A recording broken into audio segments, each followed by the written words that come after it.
par rapport à ce que selon ta... Ouais, cette pensée que tu as reçue. Hein. Psaume combien? 53? 23. Psaume 23. Ok, donc on va le lire. Et je pense que voilà, ça va nous faire beaucoup de bien.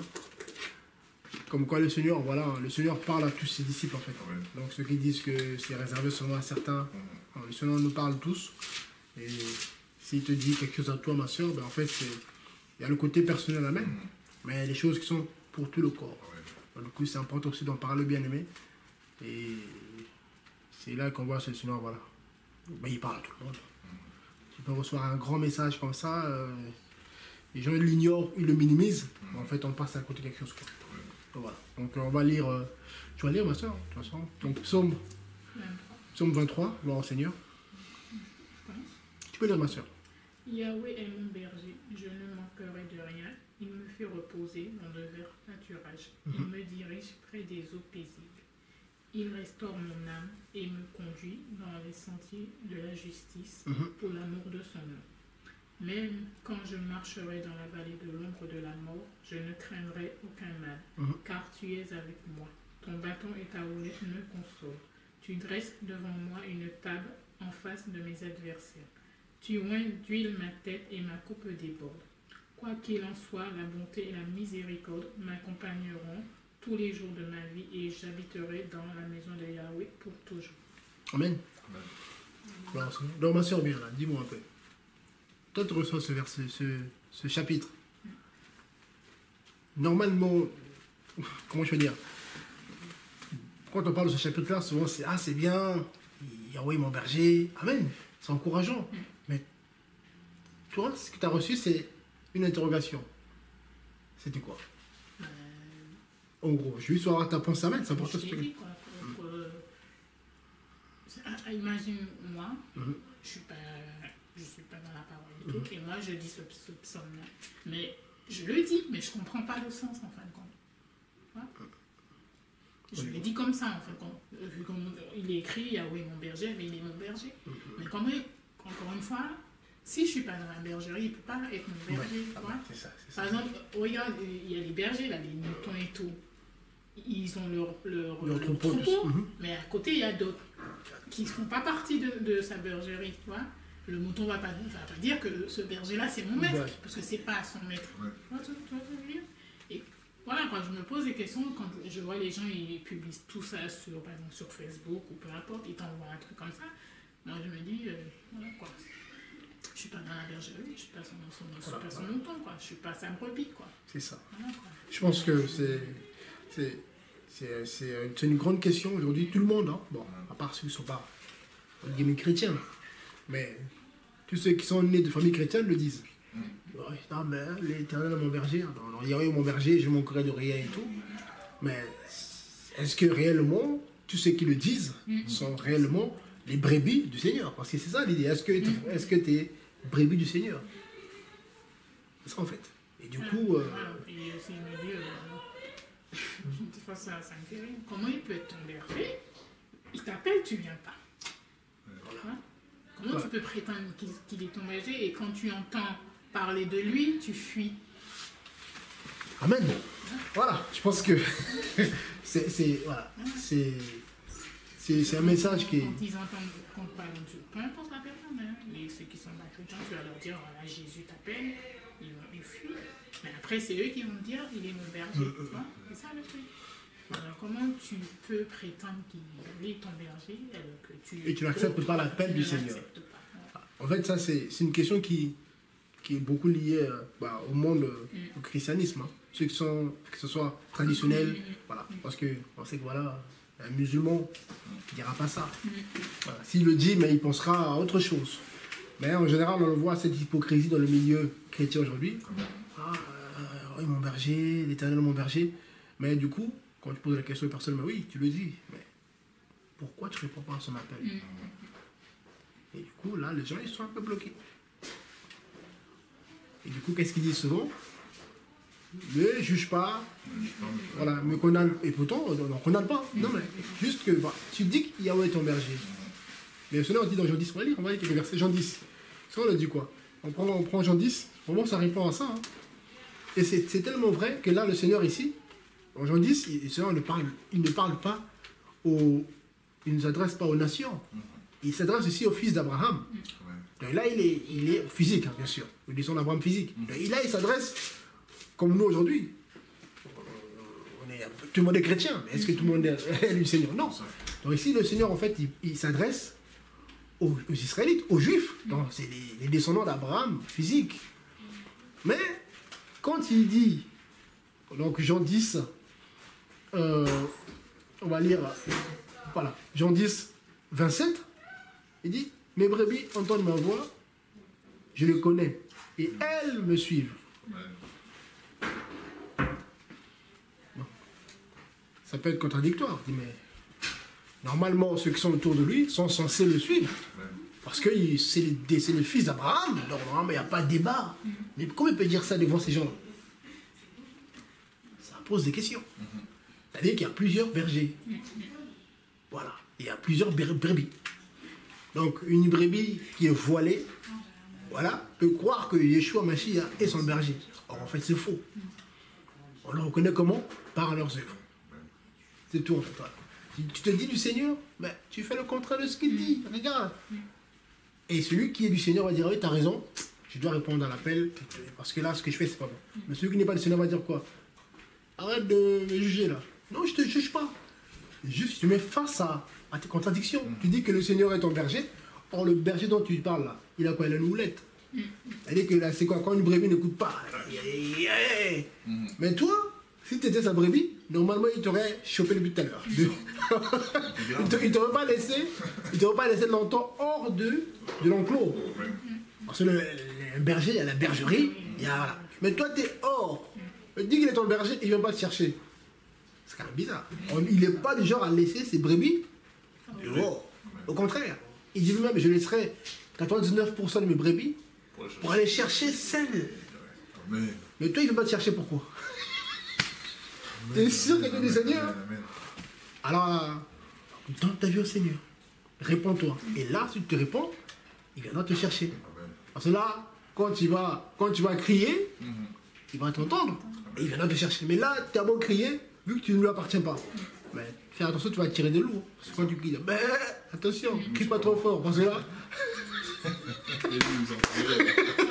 il va te localiser. Donc, tu as intérêt à vite donner ta vie au Seigneur. Vous voyez? Donc, d'ailleurs, on va prendre quelques versets. Donc, il y a ici, par rapport à Jean 10, on se rend compte que, n'est pas brebis de Seigneur qui veut, en fait. C'est pas parce que tu le dis que tu es brebis de Seigneur. Et d'ailleurs, quand on prend Jean 8, c'est pareil. J'aime bien Jean 8 aussi. Hein. Là, il y a un débat là, avec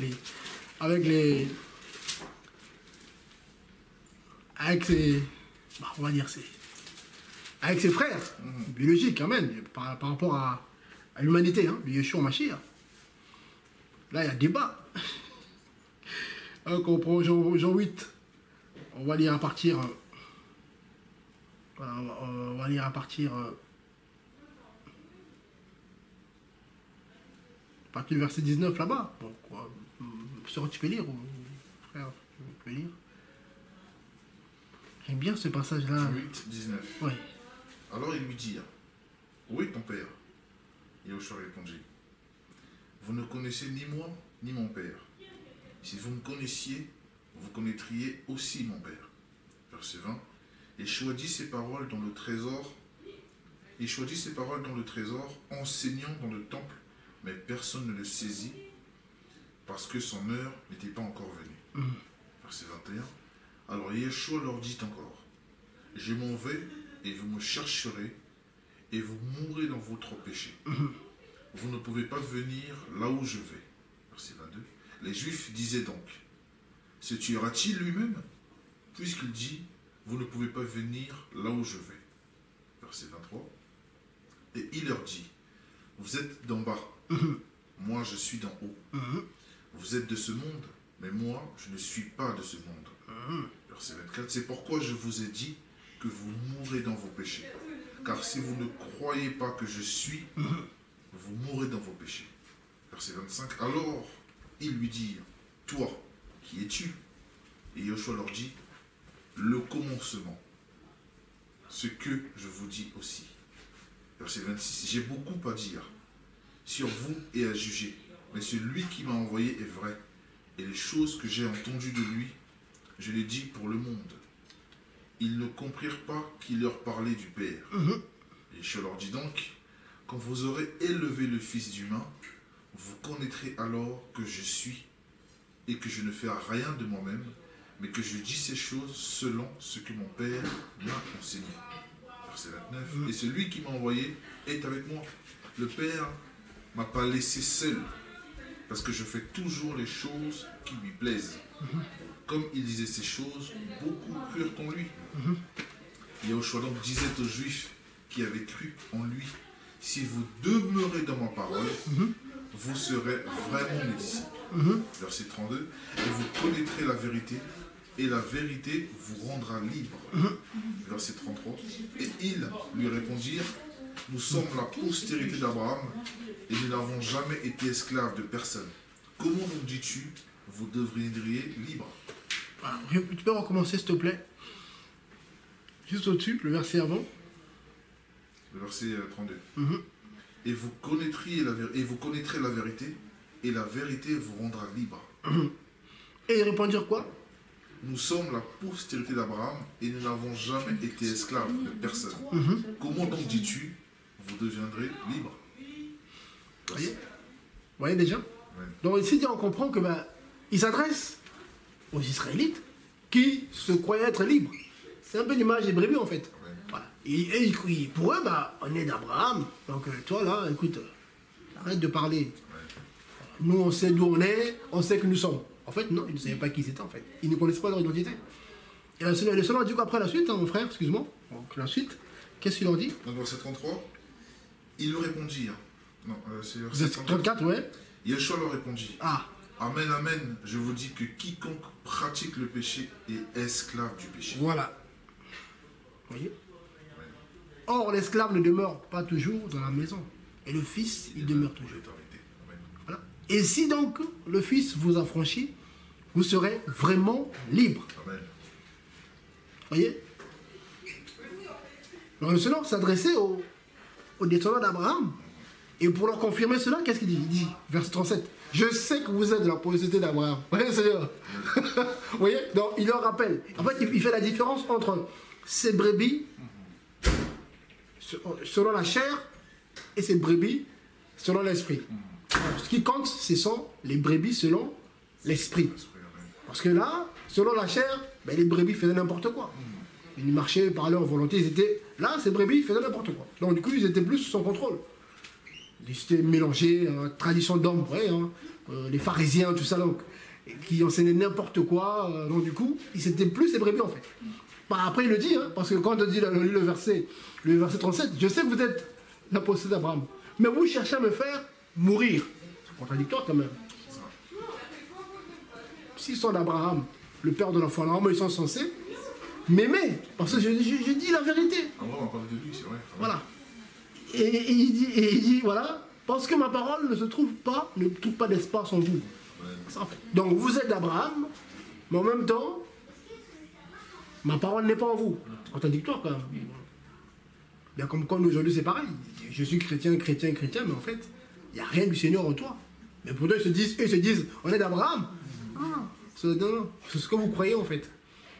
Parce que, en fait, je pense que quand on lit ce chapitre-là, on se rend compte que n'y a rien de nouveau sous le soleil. Aujourd'hui c'est pareil. Tout le monde se dit chrétien, en tout cas chrétien, mais quand on regarde un peu, si tu es chrétienne, pourquoi tu vas te tuer? Pourquoi tu as eu ton frère? Pourquoi tu l'as haï? Tu es chrétien. En fait, c'est la même chose, en fait. Il n'y a rien de nouveau sous le soleil. Là, je pense que là, c'est clair. Pourquoi il voulait le faire mourir? Si vous étiez d'Abraham. Et il dit quoi? J'aime bien la suite. Voilà. Il dit, maintenant vous cherchez à me faire mourir. Moi, un homme qui vous ai annoncé la vérité, que j'ai entendu de Dieu, donc d'Élohim, cela, Abraham ne l'a pas fait. Vous faites les œuvres de votre père. Donc, là, ça a dû faire grincer les dents. Voilà. Ils ont dû se dire, enfin, il reconnaît qu'on est d'Abraham. Là, ils sont contents. Mais ils n'ont pas écouté la suite de la phrase. C'est là qu'ils ont commencé à s'énerver. Parce qu'il dit quoi? Alors, lui dire, Nous ne sommes pas nés de la fornication. Nous avons un seul Père, Elohim, donc Dieu. Non, c'est ce qu'ils croyaient. Donc quand le Seigneur dit, au début de la phrase, au début du verset, voilà, que vous faites les œuvres de votre Père, pour eux, ah ben c'est bon. Ah, nous sommes de Dieu.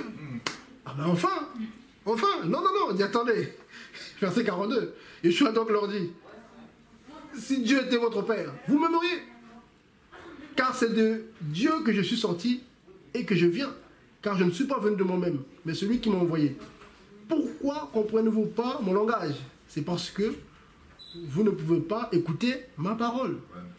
Le Père dont vous êtes issus, c'est le diable. Alors là, c'est compliqué. C'est clair.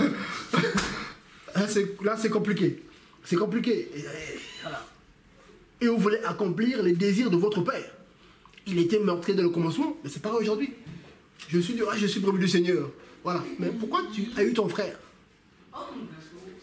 Parce que haïr quelqu'un, c'est le tuer. La parole est claire. Y a rien, en fait, quand tu haïs quelqu'un, ça veut dire que dans ton cœur, tu l'as tué. Il n'y a pas de différence entre celui que tu tues physiquement et celui qui haït son frère, le Seigneur le dit. Donc, ça veut dire qu'ici, c'est pareil. Donc, on le voit aujourd'hui, les gens qui disent Éternel mon berger, Yahweh mon berger. Mais quand on éprouve leur vie, quand on reconnaît un arbre à ses fruits, Matthieu 7 est clair, on reconnaît un arbre à ses fruits. Donc, on peut beau dire moi j'aime le Seigneur et tout. Au bout d'un moment, il faut voir les fruits si vraiment ce que tu dis est vrai. Et c'est vraiment de la bergerie du Seigneur ou de la bergerie de Satan. Satan est un berger aussi. On le dit pas souvent, mais Satan est un berger aussi. Il a ses brebis aussi. Mais lui, c'est des boucs. Le diable, il a des boucs. Voilà. Amen. Donc, je pense que voilà, le message que la sœur a reçu, cette interrogation-là, c'est vraiment le Seigneur qui t'a guidé, ma sœur. Je ne sais pas ce que vous en pensez, mais je pense que c'est d'actualité aujourd'hui. Voilà. Je pense qu'aujourd'hui, il n'y a pas plus, malheureusement, le milieu chrétien n'est pas plus méchant que les chrétiens. Quoi. Je pense qu'aujourd'hui, on le voit, quand un chrétien te déteste, pour te pardonner, et même païen passe autre chose. Quoi. Un païen te dit, bon, hier on s'est embrouillé un peu, bon, on oublie, viens, on prend un café. Un chrétien, on va te regarder comme ça, toi t'es un démon. Il va commencer à te mettre des épithètes, il va te mettre des titres. T'es un démon, t'es sorcier, toi je ne m'approche pas de toi, je te hais. Et il va prier pour que tu meurs. Seigneur, qui meurt. Il y a des gens qui prient comme ça. Parce que c'est un sorcier, il faut qu'il meure. Car tu as dit, tu tuerais mes ennemis. Il va te citer les versets de l'ancienne alliance. Là. Tes ennemis vont tous mourir. Alors, du coup, il va prendre ça. Là, ils oublient l'amour. Le Seigneur a enseigné, aime ton prochain comme toi-même. Non, ça, ils oublient. Je ne sais pas ce que vous en pensez, mais je pense que c'est grave. Hein. C'est tellement d'actualité que... Mais ils croient qu'ils sont du Seigneur. C'est ça qui interpelle. Ils sont convaincus qu'ils sont du Seigneur. Voilà. En gros, c'est le voile. Hein. Ouais, le voile que le bien-aimé Paul... Voilà. Et il parle de ça, en Corinthiens là-bas. Ils sont voilés. Voilà. Donc cet évangile est un voile pour ceux qui périssent. Et ils croient que, je suis du Seigneur tout en pratiquant les choses contraires à sa parole. En pratiquant la méchanceté, la haine. Voilà. Les gens qui marchent sans loi, mais c'est les mêmes qui vont te dire, vont te faire la morale. Mais non, moi je suis du Seigneur, c'est comme ça se passe. Mais quand tu éprouves sa vie, mais... Voilà. Je sais pas, ma soeur, vous en pensez quoi, bien aimé? Moi j'ai juste un petit passage qui va vraiment, confirmer vraiment tout ce qui s'est dit. Hein. C'est 1 Jean 1,6. C'est vraiment pour couronner, pour confirmer tout cela. C'est pour vraiment que l'on se rende compte en fait entre ce que le Seigneur nous demande et ce que l'on fait, il y a un fossé entre ce que l'on dit et ce que l'on pense être et ce que l'on fait. Il y a un grand fossé, quoi. Sinon pour tout le monde. Ouais, tu peux. 1 Jean 1,6. Si nous disons que nous avons communion avec lui, alors que nous marchons dans la ténèbre, nous montons et nous ne pratiquons pas la vérité. C'est-à-dire qu'il y a une petite réflexion qui me vient, c'est sur d'autres personnes qui disent je suis croyant et non pratiquant. Je suis chrétien, mais je ne pratique pas. Voilà. C'est le fait de séparer en fait la croyance à la pratique. La pratique, quoi. C'est deux choses qui vont ensemble en fait. On ne peut pas séparer la croyance de la pratique. C'est-à-dire que la croyance, ce qui prouve ta foi, c'est la pratique, c'est justement. ça en fait. Donc on a beau dire qu'on est chrétien, on a beau dire qu'on est... Si on ne manifeste pas l'amour, si on ne manifeste pas... Si nos œuvres ne sont pas véritables, en fait, on ment, quoi. On est encore en enfer, c'est ça, hein, on est encore, les ténèbres sont encore sous nous, ça nous guide, en fait. Donc on est encore esclave, en fait, de ça, et si on est esclave de quelque chose, bah, c'est pas le Seigneur qui est notre berger, qui n'est pas notre berger, c'est soit le vol, soit le mensonge, soit la haine qui est notre maître, donc c'est lui notre berger, finalement. Et on sait tous que le père du mal, c'est le diable, c'est ça. Il est rusé, Satan, c'est ça. Il est tellement rusé qu'il fait croire aux âmes que t'appartiens au Seigneur. Yahweh est ton berger. Oui, il est dans le péché. Nous, aujourd'hui aussi, on a appelé aussi, voilà, à montrer que oui, on est dans la foi, comme le dit Jacques. Voilà, donc, montre-moi ta foi sur les œuvres, je montrerai la mienne par mes œuvres. Oui. C'est ça, en fait. C'est facile de dire je suis chrétien, mais derrière, quand on regarde tes œuvres, c'est la mort, c'est l'amour du monde, c'est... Vous voyez? Donc, en tout cas, gloire au Seigneur, je ne sais pas si...